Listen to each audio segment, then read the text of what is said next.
All right, everyone, welcome. We are going to get started.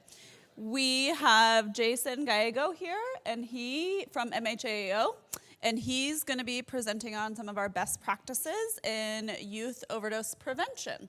So please welcome Jason. I will turn it over to him. Thank you so much.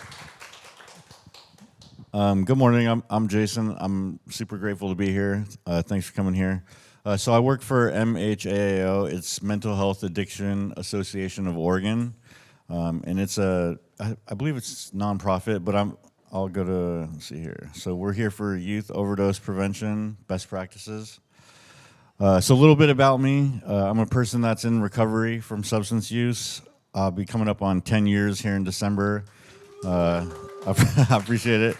And I've been working in the recovery field for about 8 years now. And then I'm a certified peer wellness support specialist. It's basically an 80-hour training. You gotta have lived experience for it, and it's pretty good. So like I said, I work for MHAAO, and I'm contracted to work on the impact team up at OHSU. And that's improving addictions care team. Sorry, I'm not used to using a mic normally, so it's a little awkward. And then also on my free time, I work for a side company, and I do private coaching for people. So over the summer, I worked with a couple youth that were struggling, and one of them actually had an overdose pretty recently. So it's kind of fresh.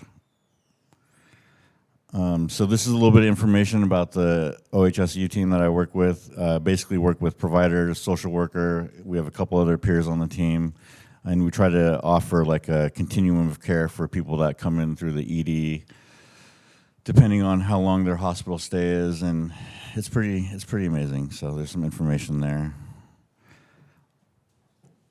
Okay, so our first slide, youth overdose in Oregon by numbers. It's overdose rates for youth ages 14 to 18 have rose 94% between 2019 and 2020, and it rose 20% again between 2020 and 2021. 90% of overdoses involved in opioid, even though only 35% of reported a history of opioid use. And then the deaths involving illicitly manufactured fentanyl increased 182% between 2019 and 2021. And I think that's pretty scary. The amount of fentanyl that is on the street right now it's a real problem. So 2/3 of those who overdosed had at least one bystander present, and then most of the bystanders did not provide overdose response. And that's also really scary. So that's something that I try to do whenever I see. Unfortunately, there's a lot of camps and people out in the streets.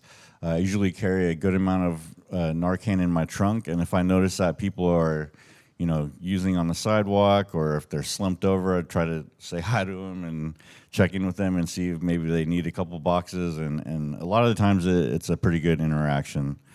So it's really important that we educate those who engage in substance use and teach them how to respond to overdose.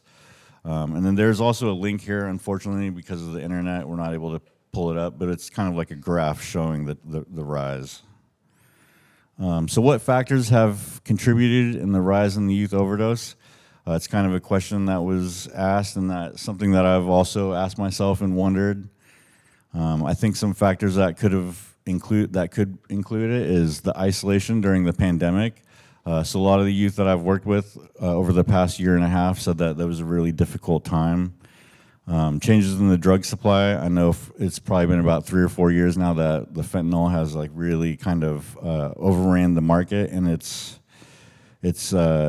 then drugs becoming easier to access due to social media and street presence. So I guess there's a way to get drugs off of like social media, like Facebook or TikTok or even Snapchat. I don't know. I never had experience with that back in my day, but the youth these days are coming up with a lot of ways to get it. So, and then not enough information shared openly with our youth about harm reduction. I think it can be kind of hard to talk to our youth about it, and it's kind of an uncomfortable subject. So, if we're not really recognizing what's going on, I think there's just like a rise, and then there could be all sorts of stuff like media. I don't know. There's a lot of music out there that kind of hypes it up or whatever, and then they want to be like their favorite artist or stuff like that. So next slide. So caution. So a lot of drugs available right now may be polluted with fentanyl. So what I've noticed is that it's not just restricted to drugs where people are like looking for like pain pills or whatnot like that.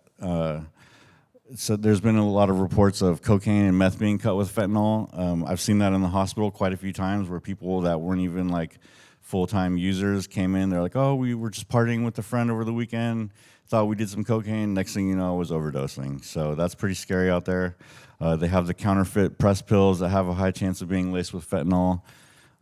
For example, it could be like the Xanax, the painkillers, MDMA. A lot of that stuff has been cut, and so it's just scary.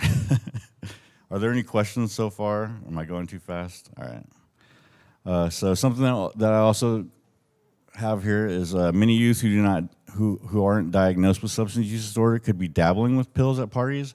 It could be like they're just trying to have fun, not really looking to have like a full-blown addiction. Maybe some peer pressure, and then next thing you know, like they've taken something and it's got fentanyl in it, or they weren't expecting it. Yeah.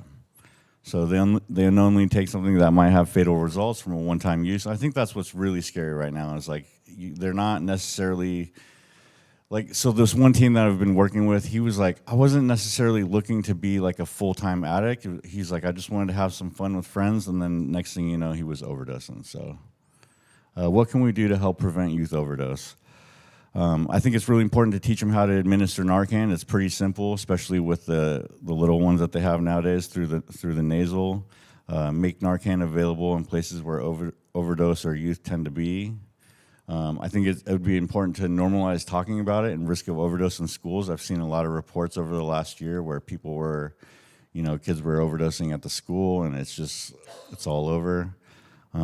Encourage safe use practices and never use alone. This is something whenever I bring it up with people, they always think it's like really weird. Like, I'm not going to call someone to use, but I think it's just important to give them the information because it could be a situation where it could end up saving their life.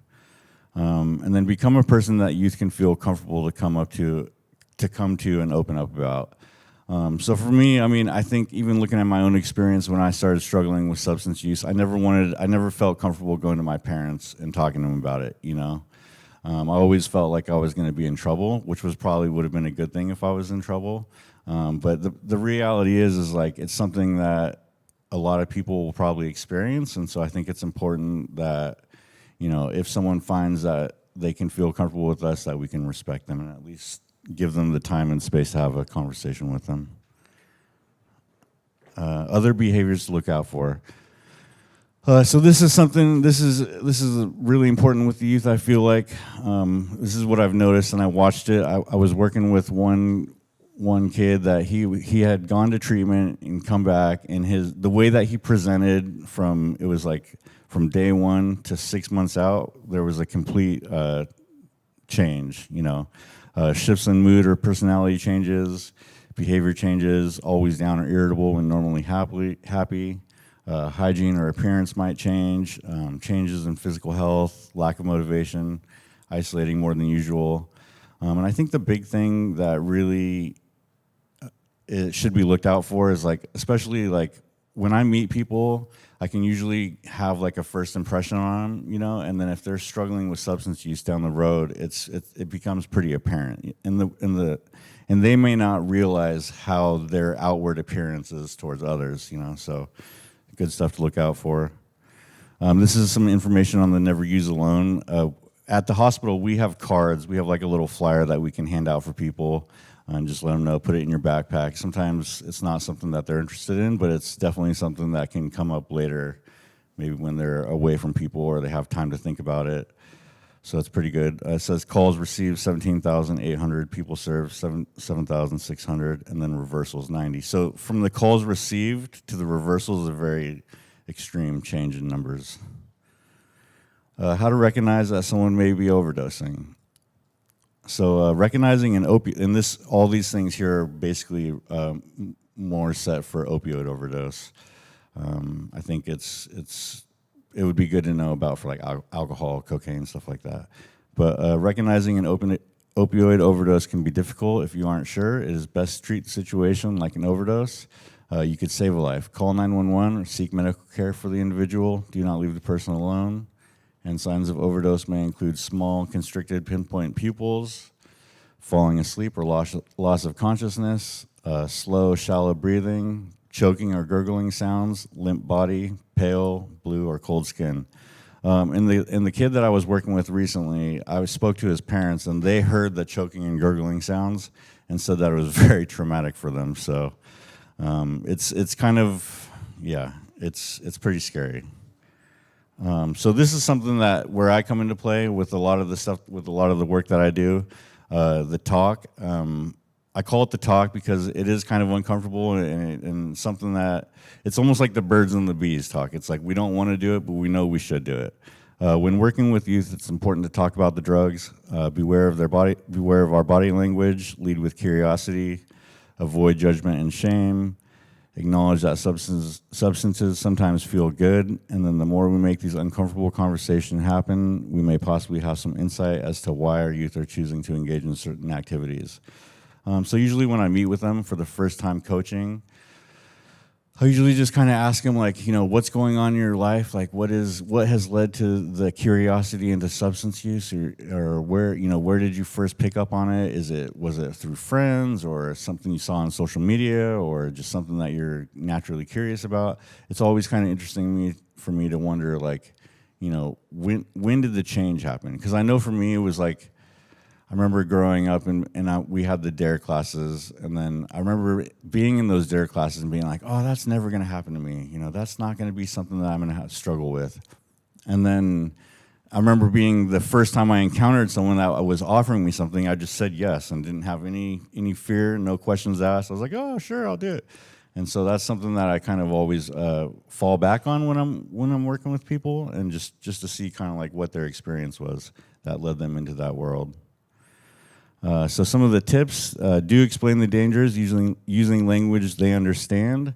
So sometimes I see this quite a bit, like with a lot of the medical talk and jargon. Like sometimes people just don't understand the words that are being presented to them, So having like real-time explanation in words that they can understand. So do explain why you do not want them to use drugs. For example, explain that drugs can mess up their concentration, memory, motor skills, and lead to poor grades, health outcomes, and death. I think that's something that they already know a lot of the times, but I think it's just better to like kind of reinforce it and let them know.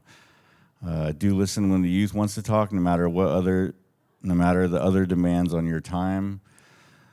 I mean, it's important, to take a couple minutes and just see if they actually muster the courage to come talk to us about it. I think it's a good time to take an opportunity to chat with them. And then do praise youth when they deserve it. This builds their self-esteem and makes them naturally feel good. And what I've noticed with a couple of the families that I work with, it was like I felt like the care plans that we would come up with like, I usually work with like a case manager and then the family and then the youth. It was always surrounding like, if this happens, if your drug test comes up positive again, if you miss school, if you don't do your chores. So I think it was very important, like when I take time to coach with them, I try to find like the positive reinforcements, right? Because some of the youth, they don't really, I feel like if they're already going down that road, it just spirals them even more, when they're already suffering. So some of the don'ts. Don't react in anger, even if the youth makes a statement that shocks you.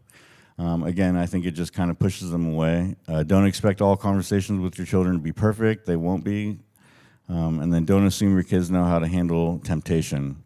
In fact, you may want to consider role-playing with your teen to educate them about the real-life risks and alternative to temptations, so that they can make healthy choices. And this is stuff that I try to talk a lot about with them. It's like, what are you going to do in the situation where maybe you have some peer pressure? Coming up with like a semi-safety plan or whatever. Just talking to them, like, if someone comes up to you and is offering you something that you don't want to do, how are you going to be able to get out of that situation if that's what you're wanting to do? So this could be a time where we take an opportunity to practice with your neighbor.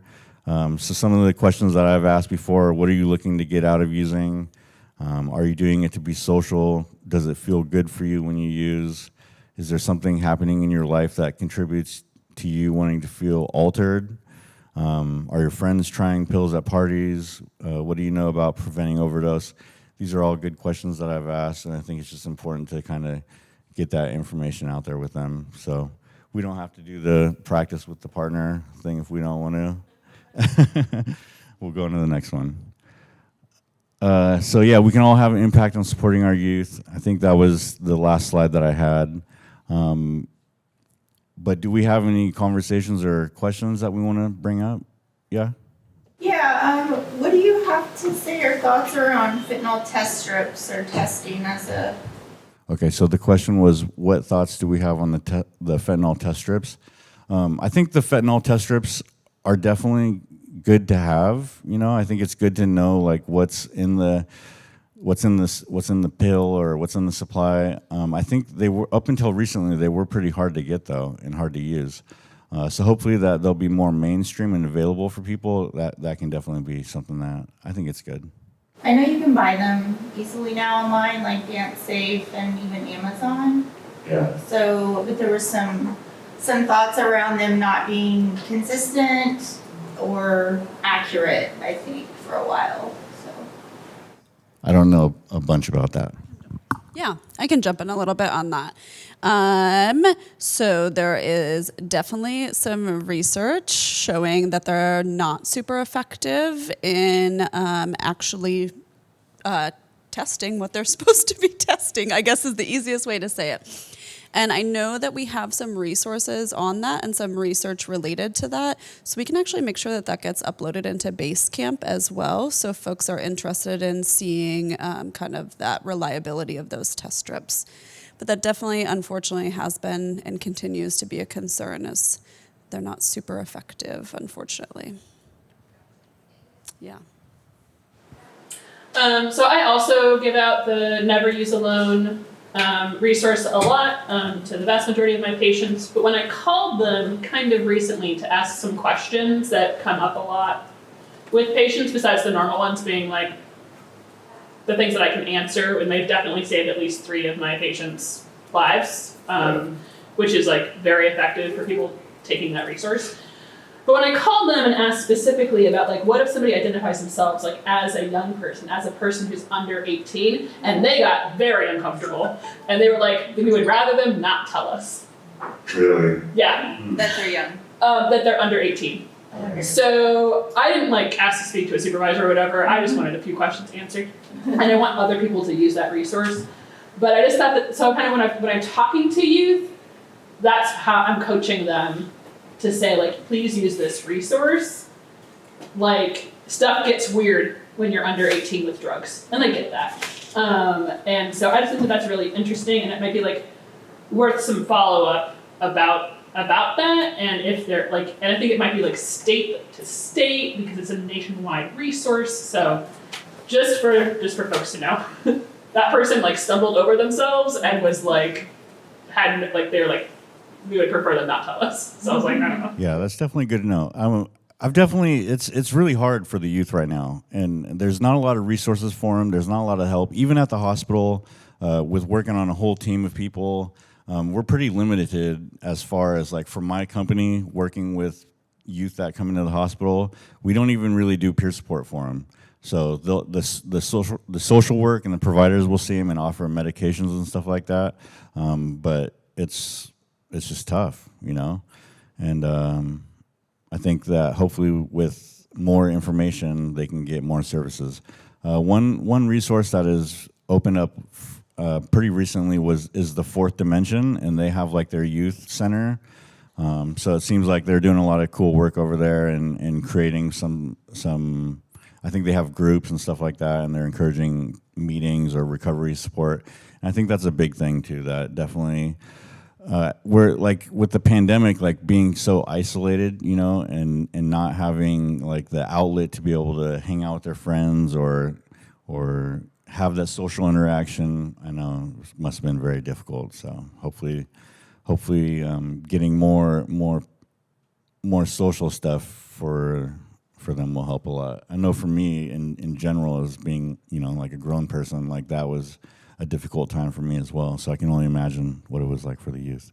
Any other questions, comments? Yeah. I just had a comment. Like, I think it's really scary to talk about youth substance use, and especially if you don't work with youth. So like, I know that's like been a thing I've been struggling with. I'm like, you have to just keep going. I have to just keep like learning more and doing the work and having the, I can have hard conversations with people. I could have hard conversations with kids, but I think at some point, when they're in front of me, I could. But I think like that's been such a barrier. Like there aren't really a lot of peers because I think that there's fear around like, well, that's a lot of responsibility and like, but that's what we need. We need this whole continuum of care. So just, I just wanted to call that out. But it's scary. It's scary to be facing this, and if we don't, then it's going to get even scarier. Yeah, so. Summarize what Kat just said a little bit so that folks on the recording.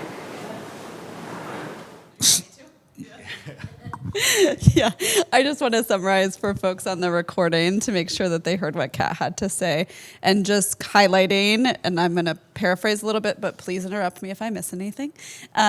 Just highlighting that it can be really uncomfortable to talk with youth about substance use, and it can often feel maybe more uncomfortable, or we place more uncomfortability on it than talking to adults. And then also highlighting that importance of peers and really building out the continuum of care for youth. And I think maybe even a little bit in what you were saying, Kat, is kind of dispelling some of those risk myths or responsibility myths that kind of come with serving youth sometimes. And I hope that I caught everything that you were saying. Yeah. Yes. Yes, acknowledging that fear, and we still have to keep going, still have to have the conversations regardless of how uncomfortable they are, for sure. I mean, I guess my comment in addition to that is that what are we going to do to get ERs and hospitals? I mean, because I feel like that's the place, right? At the time that the kid gets discharged, they're going to no-show their appointment that they have with my provider next week, and then we're going to lose touch with them. We've lost that kid. And, you know, I'm here because we lost 4 kids this year. And they went to res because we were like, oh, you have to get clean. You can't go on MAT. And they would have been much better off if the hospital had started them on medication before they ever, you know, when they had them there. And I feel like we're out in the community saying we would love to keep these kids safe, but we really need the hospital and the ER to keep these kids safe and get them started. Yeah, absolutely. I think being able to do inductions in the ED is definitely something that's top of mind for CareOregon, and I know there's already some great work doing that in the adult side.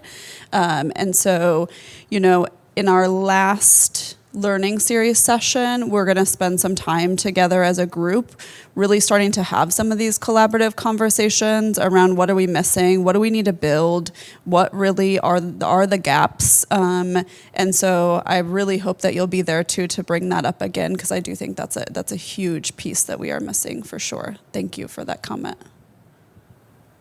Yeah, Ellen? Yeah, I'd love to hear from your work with youth. And especially it sounds like you kind of interact with them in the hospital setting and then also kind of in this like private kind of support, mentorship way. The families that you see being like, that you're like, that maybe that you're impressed by, or that you feel like youth communicate to you that they do have like a person in their family system that is like a safe, supportive person. I'm just curious like what you would highlight from like what you've seen, and the youth that you talk to, like on your level, like who's most effective, who has the interactions that you feel like is like actually useful and supportive, and like yeah, like just like when youth talk to you, like how often is there somebody in their family that they actually think that they can talk to? Yeah, so summarizing basically like who the youth would talk to in their family that were where they felt comfortable. So for me, definitely with working with a few of the youth that I have recently, it takes a lot of it took time to build rapport, you know, because I remember first time meeting the family, first time meeting youth, and the youth was like not interested at all. They're like, I don't know who you are or what you plan to do or how you think you can help me. So a big part of it was I recognize that. I recognize not wanting to open up, not wanting to share, and just being like, you're just another person. Most of the time, I felt like they just wanted to spend time with their friends.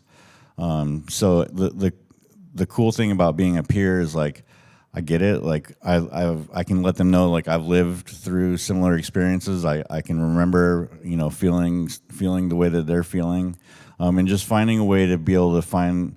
I feel like it's important to build the trust with them, right? And then when they feel like they can build trust and they open up, kind of talk about some things, maybe have some questions. And it's not stuff, I don't ever really report back to their family like what me and that youth had talked about. But I will report to the case manager that I work with, and just kind of, we work as a team collaboratively to figure out like how, what is going to be the best fit for them, and what are their goals moving forward. So I think a lot of the time, so with the youth that just overdosed recently, his family was having a hard time connecting with them. And when I talked to him and kind of talked to him about like the options that he had, they were trying to send him to treatment down in California. He did not want to go, but I remember, so I ended up transporting him down to treatment in California. And on the way, we were able to talk about like, how this could be a turning point in his life, what he could gain from this, instead of just, there was like a lot of resentment. He was mad at his parents for sending him away again. And so being able to kind of like frame it in a different picture, like this actually could be a good thing. It could be a good experience.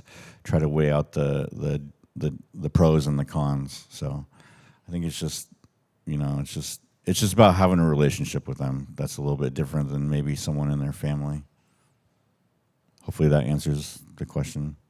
Do you ever notice, Jason, that like within a family system, are kids more receptive, or youth more receptive to like the parents, their brother or sister, their friends? Like, do you notice anything related to that?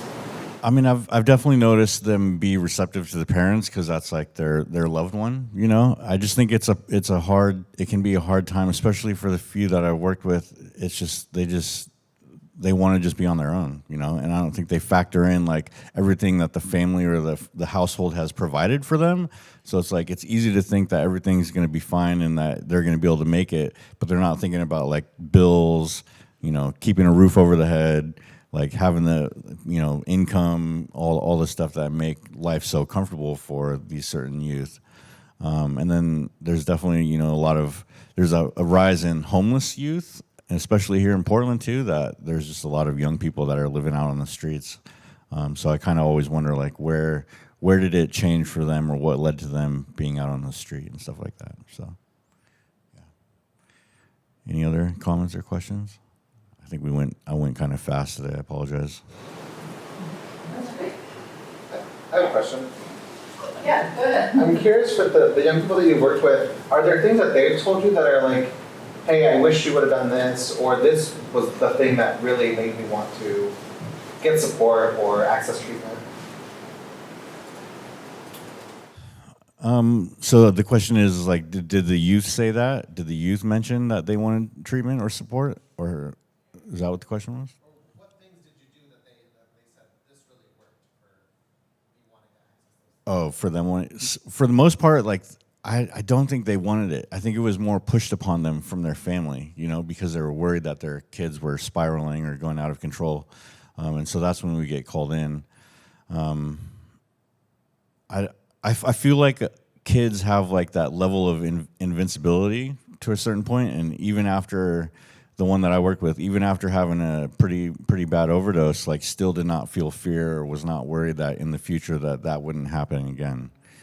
So I think there's still like, and I know for me too, like looking back at my own experience, like from ages 18 to 25, like I just felt like I could do whatever I wanted, and it wasn't until I didn't get sober until I was 29 where I had some pretty severe medical stuff happen to me. And for me, that was enough to wake me up where I was like, I can't be in this lifestyle anymore. I'm not going to last very long. So I think it's just part of the process and that's hopefully like the intervention with the youth is so that for me, I use my experience so I can be like, hopefully you don't have to get to this point to decide that you want to make changes, and it's hard because sometimes that's something that they're going to come to on their own findings. I'm just curious now with like the prevalence of overdoses and impacting youth and youth seeing, peers getting affected by overdosing or deaths. Have you noticed any trends one way or another where that is impacting youth, or is it kind of too soon to see some of that? I'm not totally sure if it's too soon to be seen or what the trend is. I think it's like with the amount of fentanyl use that is out there, like with the supply, especially, I mean, it started with the pills and now there's like powder out there. I think with the overdoses trending higher and going up, I would hope that peer intervention would help or be, something to kind of limit it, but I don't know. It's kind of hard to tell. I think it's hard to tell at this point. It may be a few years. I'm just curious, I would assume peers, depending on their certification, are mandatory reporters, and I'm wondering how you navigate that in terms of, informing parents or DHS, especially when maybe the youth is informing you of, moving towards or like, hey, I'm gonna, do this weekend or I'm gonna do that this weekend that, probably could be constituted as, some type of dangerous or self-harm situation. Like self-harm. Yeah. I haven't experienced that yet. I actually haven't done mandatory reporting for it because it was like something that I got consulted on to come in and try to help with the solution, and like I said, I tell the person that I work with, like as a case manager, and they have a way to relate with the parents and talk about it and do like the clinical stuff. But yeah, if they were like, I'm gonna go home and end myself, I would definitely bring it up. What's the age that you can get treatment without parental consent again? 15?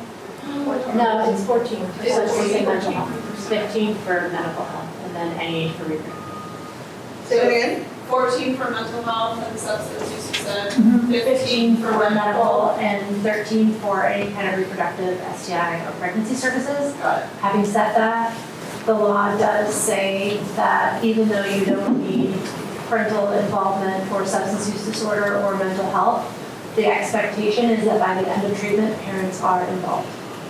Got it. So just to pick that up for people who might be listening in later, the question was around age of which you can seek treatment independently. So 13 for sexual health needs, 14 for mental health and substance use disorder treatment, and then 15 for medical, with the caveat that all of those, got it. So with mental health and substance use treatment, by the end of treatment, the parents have to be involved, or the expectation. Sure. Okay. So always some exceptions, of course, to every rule, but that is the standard. So thank you for that. I thought I saw maybe one more question. This is an old naive. I mean, we were talking earlier about the pleasure, right? Like, what are people saying in terms of why they might seek fentanyl? I mean, I know some of our, some it's like it's accidental, but why would you seek fentanyl instead of marijuana? And this, I mean, it sort of sounds really naive, but I mean, it just like our kids, I think, don't really believe in the one-time kill you kind of thing, even when they've had a friend who died from it. So I just wonder if you have any sort of advice about talking to youth, given that they don't think it'll ever apply to them, about fentanyl in particular. Yeah. So the question is kind of twofold. So talking to youth about fentanyl and the risks related to one-time use, which can lead to death. And then the first part of your question was also a little bit around wanting to maybe hear if Jason's seen any like trends and why youth might be using fentanyl, or what the reasons are that they're enjoying or seeking out fentanyl. So for the enjoying part, that's what I asked the one kid that I was working with that overdose. And so he did not go into it thinking that he was buying fentanyl. He bought some oxycodone that was, it was advertised as oxycodone over the web. I guess he met someone, got it, and then it was cut with, it looked like an Oxycontin pill, like they have the press pills or whatever, but then upon like the toxicology or whatever, it was fentanyl. So I think that's like where he told me that the first time he experienced it was he had gotten an injury. They gave him some pain meds, and he noticed that it felt good. So that was something that he was seeking out, right? And then when buying more off of the web or the dark web or social media or whatever, he thought he was buying one thing and ended up being another. So, and I think that's something that happens to a lot of people. I think it happens to a lot of our youth, happens to a lot of the adults, where they are assuming that they're doing one thing, and then there's just nothing that is, like, if you think you're buying one thing and then you have no idea that it's got a bunch of other stuff in it, it's kind of hard to combat that right out of the gate, so. I would just add, I think what we are hearing from our providers, and this surely is not like a full picture because we can't be aware of every case, but often is what Jason's talking about with youth most often is I'm looking for this one thing and then it's ended up being cut with something else, most often pressed pills. So the Oxy and Xanax are two that come up often for youth. And then, of course, as folks age, we definitely see a trend towards seeking fentanyl as a drug of choice. And so that really definitely changes and is definitely a contrast between our adult population and the youth population. I felt like there was another piece to your question. Did we get to all of it? I mean, enough of it. Actually, can I reiterate, maybe the last part of your question was in talking to the youth about it, like how do you have that conversation about you can be one and done, without it, tuning you out, but also it's not sinking in. Right. So how to maybe really get through to youth that the risk is very high with just one single use. Do you have any comments on that, Jason? So for the specific example of this kid that I keep talking about, I had that exact conversation like 2 days prior to his overdose. And because I had the information, I already knew that he was trying to use the pills. His parents had found them. They had came in the mail. They intercepted the package. I just had a pretty blatant conversation. Like, look, if you continue using these, there's a high chance that you're going to overdose. It's happening to people that have been using opiates for a long time. There are people that are overdosing that have severe tolerance, and you are someone that has very little tolerance. Only used it a few times. And so with that being said, I remember being in the car, we were driving, I let him know, I was like, if you like kind of going down the harm reduction route, like if you want to use substances, let's just not use these pills that you're buying off the internet, right? That's scary. He's like, oh, I don't have any, I don't think I'm going to continue using those, right? That's what he said. And then 2 days later, he ended up overdosing. So I think it's just tough. I mean, letting him know like that it could be a one and done. And then they just continue to make their decision after, so it's hard. Yeah, I was going to say, just for me, that goes into why it's important not to just have a message of, like, don't use, and then go into harm reduction strategies, which there's a few different ones, but, like, never use alone, ways that you're using, testing a dose, or reducing maybe how much you're using when you get a new product, different things. Yeah. Yeah, so really highlighting that importance of those harm reduction strategies for folks, and not just relying on that conversation as being the only intervention. Yeah. What is your accessibility for, and I'm sure there's difference between, in your peer role and then kind of in the private role that you meet with people. Is it like a sort of like a 12-step recovery sponsor model, or is it you can call me between these times, and if I'm outside of these times, please go to the ED or 911, stuff like that? Like, what is your accessibility if I was a youth and wanted to contact you? So it sounds like question is around Jason's accessibility to folks that he's working with in the peer model. Is it kind of like a 9 to 5? Is it a schedule? Is it all the time? That's kind of hard to answer.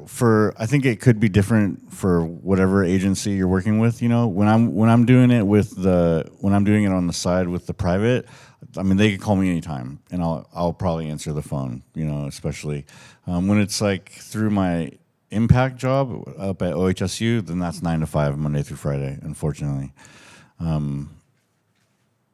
Yeah, I'm not totally sure what like 4Ds peer support would be. I'm sure because people need breaks, you know, and it's yeah. I wish I could just answer all the time. I would love to. That's like a bigger conversation too, because I work with a lot of peers and I see them just burning themselves out so fast because they're like, well, I have to answer. The job doesn't end at 5, so like. Just like looking at that, like, can we have multiple? Maybe there's a swing shift. You know what I mean? Like, that's a bigger conversation. But yeah, it's been hard to watch. Yeah, definitely. I think a good point for us to grapple with when we also think about that larger system conversation around like peers are such an amazing, important role, and we need to protect them and make sure that they are not just like the rest of us, do not get burnt out, and that then we also have the most support for the youth as well. That's great. Yeah. You mentioned that one of your clients was prescribed OxyContin for an injury. I'm not a prescriber provider, so forgive me if this is an ignorant question, maybe for folks in the room. Have the laws changed around prescribing to youth, like prescribing some of these narcotics to youth? And if they haven't, that seems like a really important thing to be working on. Yeah, so the question is around prescribing opioids to youth and what the current state of those rules might be. And I'm going to look to the room to see if anybody has. Okay. Yeah. There's not necessarily rules that I'm aware of, but there are, I know CareOregon is a large part of this in terms of increasing the awareness of prescriptions, specifically dealing with pharmacies and providers. We receive in Multnomah County Primary Care System a list of individuals that are on certain types of medications. It also lists that they've had a recent overdose and so on and so forth. And then within that agency, within our entity, we review that. We have a Suboxone opioid oversight committee. So there's recommendations. I'm not aware if the FDA or larger entities have indicated you have to do these types of prescriptions or you have to do this type of monitoring.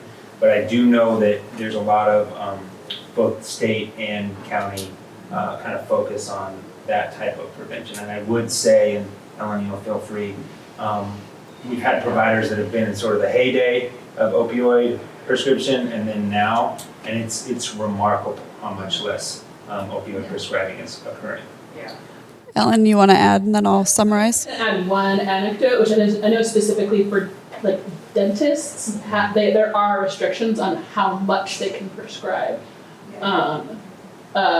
For certain kinds of procedures, and that those are stricter for people under 18. Yeah, so kind of in summary, there is definitely guidelines available for folks. I am not aware, and I didn't hear if you said this at all, besides the dental, I'm not aware of anything that's different from youth to adult, other than that there is oversight over the amount of prescribing that's happening and the amount of prescriptions coming to a single person. But it still certainly doesn't change prescribers' ability to use opioids as a So we don't have any oversight as physicians, but now we're being monitored by like the PDMP. Right. And if you are being flagged as prescribing quite a bit of opioids, your organization is contacting you and letting you know they're going to put you on a performance improvement plan.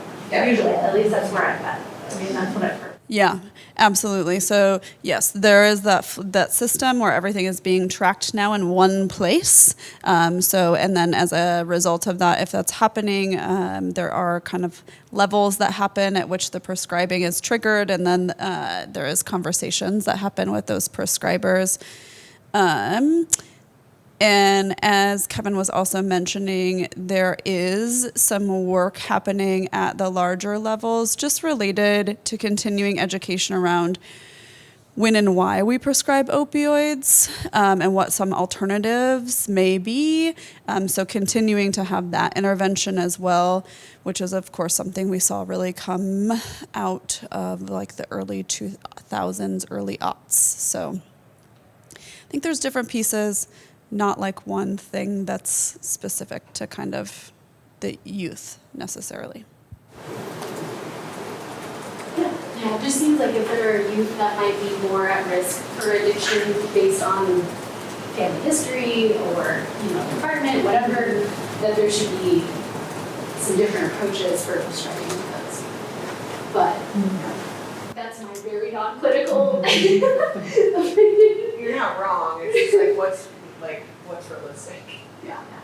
Yeah, I think that the current approach would be a lot of self-advocacy in those situations to ask for alternatives and explore alternatives, which of course takes a certain amount of insight and willingness and all sorts of other things. So you had a question also, sorry. Yeah, I'm just curious for folks in the room if there's any knowledge about, I've never heard about prescribers, or providers reaching out after someone's, you're gonna need 10 of these pills. If you use them at the most that you can use them. Do folks ever reach out and say, oh, you only used 5, let's get the 5 back and dispose of those? That'd be amazing. That doesn't happen? That does not exist, no. I think, so for also the recording, the question was around,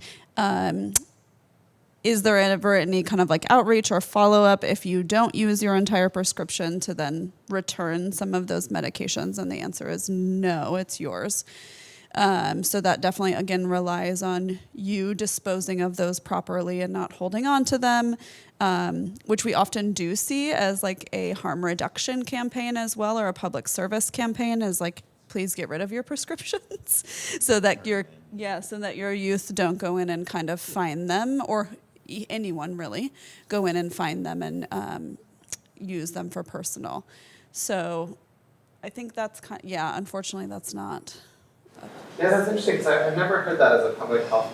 I know there's like medication drop box or whatever, but I've never seen it as a public health promotion of usually people, even myself, I went to the dentist, I got medications, so I'm like, well, I guess I'll keep them in case something else happens or later I do need them or whatever. And these could be expired 2 years and I still have them in a cabinet just in case. You never know. Yeah, I could have an emergency and I could need them. So yeah, I think we probably all do that. Yes. Right, I think we have that logic and then we forget that maybe our kid isn't going to go in and try out the oxy in the cupboard, but maybe their friend is. Like a few years ago. So I remember being a parent of young kids and going, wait a minute, those need not to be in my medicine cabinet after they're just around after a dental procedure. And it was funny that the research was that it's not easy to get oxy. It's really easy to get grandma's oxy. Because it's in your purse. Yeah, so back related to our first session this morning of that perception from youth that it might be difficult to get a hold of some of these substances, when I think the reality of us, we could say, is that it's pretty easy. Yeah. Other questions for Jason or other comments at all?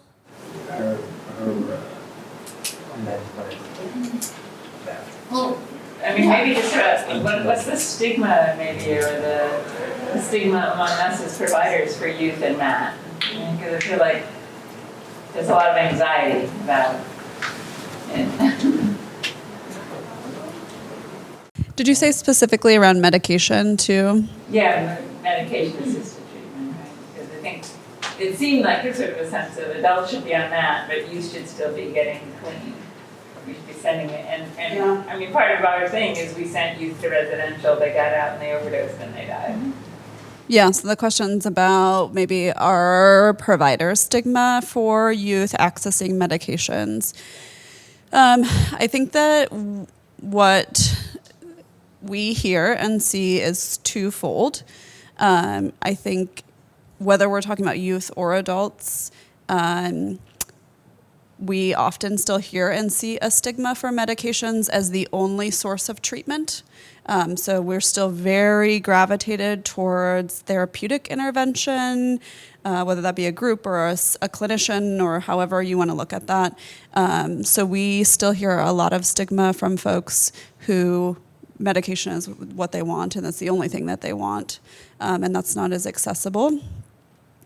And that I think also is more pronounced with youth.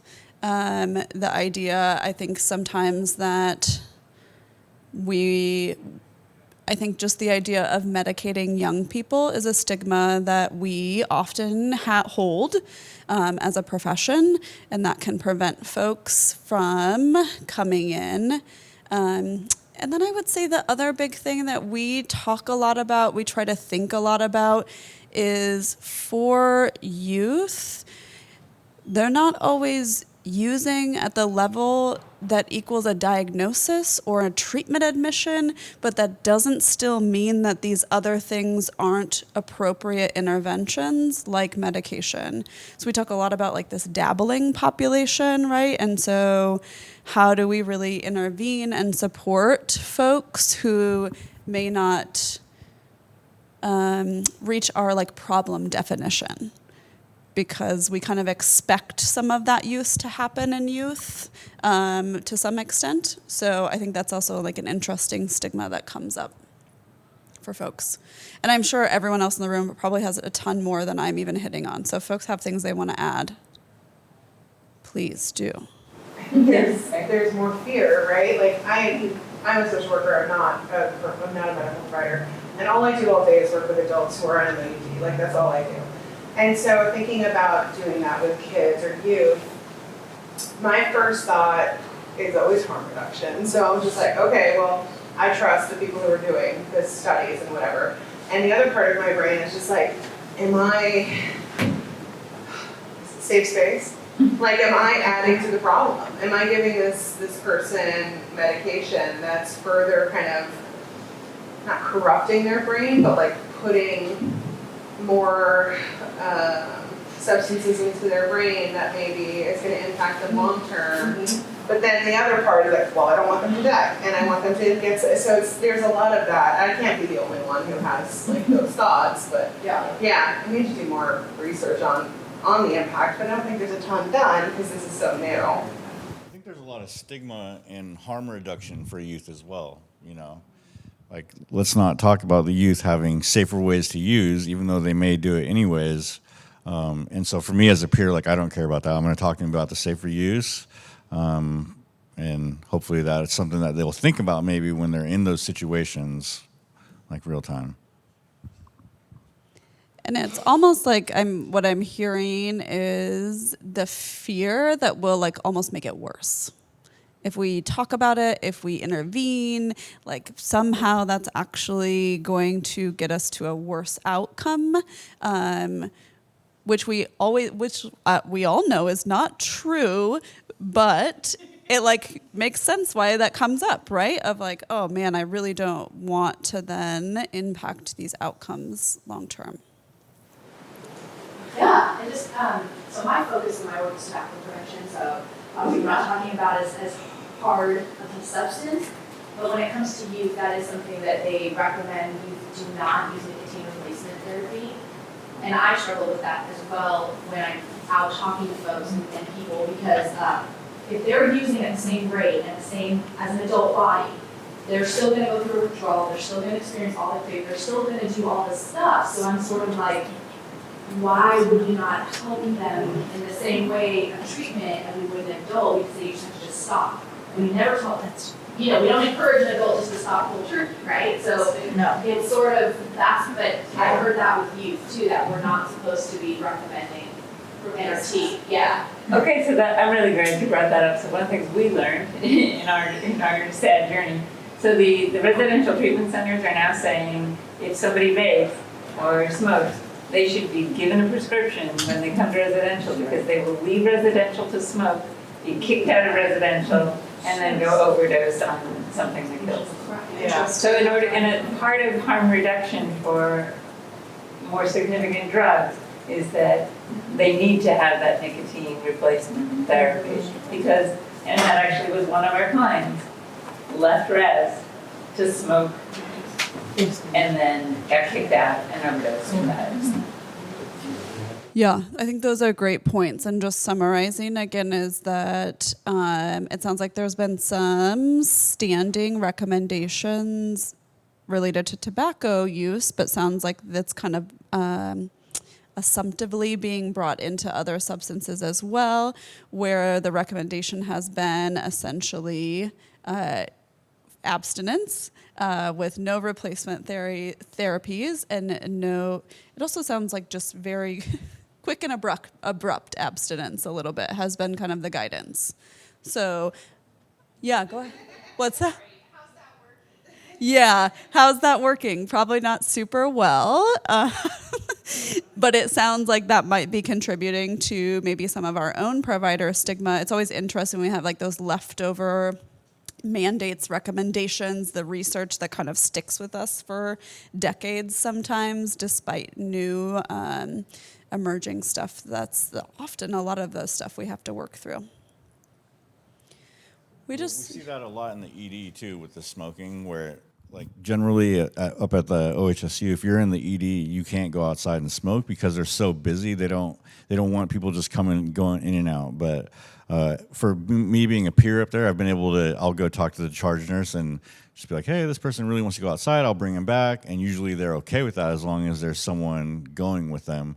But keeping them in the hospital because and then they just want one cigarette goes a lot further, I feel like, than just being like, all right, well, you're going to discharge and, you know, you still have your infection or you're going to go out there and use and stuff like that. So I've noticed that with some of the treatment centers here in Portland too. A lot of people get discharged. A lot of the Portland treatment centers are non-smoking facilities now, where DePaul used to be able to smoke there when it was at the old building. And then now at 4, it's like non-smoking. It's a lot. It's a long time, and some people could have, you know, long careers of smoking, and it's hard to change, like quitting drugs and smoking at the same time. Definitely. Okay, well, we're just at the end of our time. I want to thank Jason so much for sharing your wisdom with us.